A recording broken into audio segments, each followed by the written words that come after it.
Mission 2 is the first long-form mission of the game, and a lot of the principles that we've gone over in the previous 2 videos / missions at this point are going to come in handy here. The first encounter just starts off with some basic Impusa. They can be taken out however you want. Just try to get your style rank up to about a B or an A rank, and then taunt while the next wave is spawning to hold that rank as well as possible. The scissor enemies can be parried and then killed with either a grab or a gunshot, which also gives 1 to 2 full style ranks when done properly. Then it's just a matter of taking out the rest of the Impusa and moving along. Just before approaching the hotel, some Clyphod roots spawn. Hit the one on the wall with Caliber and it should give you quite a good style rank right off of the bat, and then you can take the rest out. Typically you want to avoid killing anything that you don't have to, but for whatever reason, the Clyphod roots are an exception. This encounter in front of the hotel has a number of Hellcanas, which are basically the same as Impusa, but they have more health. So you can get your style rank even higher before the next wave spawns.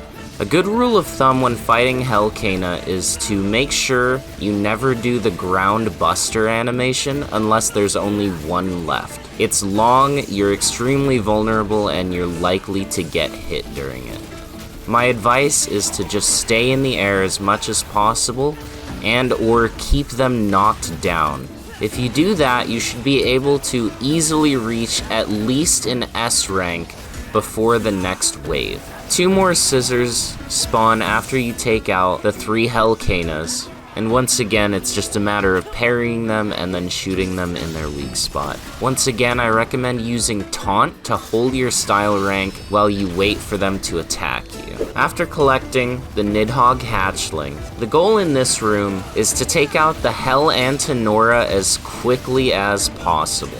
I went ahead and attacked the Hellcanas a little bit as well, just so I could have a higher style rank when I started actually killing the enemies. But the Hell Antonora is the main issue because he can be very annoying and hit you when you're not expecting it. The ceilings are quite low in this room, but regardless, you want to try and stay as high up in the air as possible.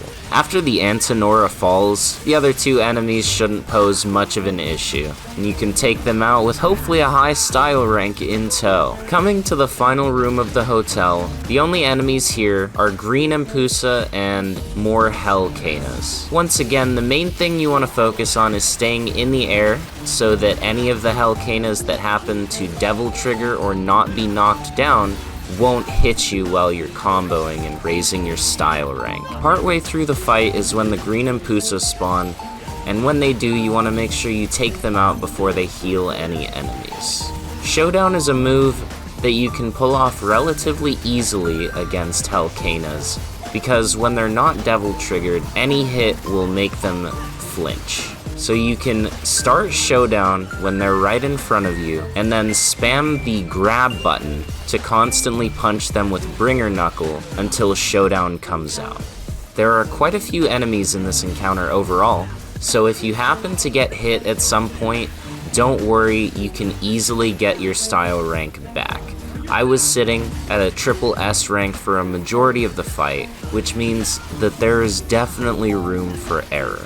Nero's ability to keep enemies locked down is one of his main strengths, so pulling them to you or taking them into the air is the best practice for dealing with a majority of the smaller enemy types. As stated before, it's important to avoid any optional encounters, so run past these enemies, grab the Nidhog hatchling, and jump over the collapsing road on your way back to avoid an additional fight with some Hell Antonora, leaving only Goliath left to tackle. Goliath on DMD can be pretty tricky. He has a lot of wide arcing and slow moving punches that can catch you up if you're not prepared for them.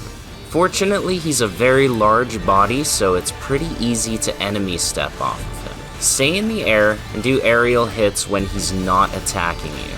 When he does swing, I typically jump towards the arm that's swinging and to his side. This will usually avoid any follow-up attack and allow you to get more damage in on him. Once he breaks the floor and you fall into the church, you can continue to smack him while he breaks one of the pillars. Charge Shot level 3 is your friend here. It helps take chunks off of his health and maintain your style rank when he jumps away, especially once you get outside. And if you manage to get a knockdown on him while inside the church, hit him with a showdown and then grab him. Once he starts doing his vortex, run outside like normal and wait for him to come out. You can squeeze in another showdown while he's charging up his vortex before running out of the church, as I do in this clip, but it's not necessary. You don't have to. Taunt to try to maintain your style rank, and then continue the beatdown.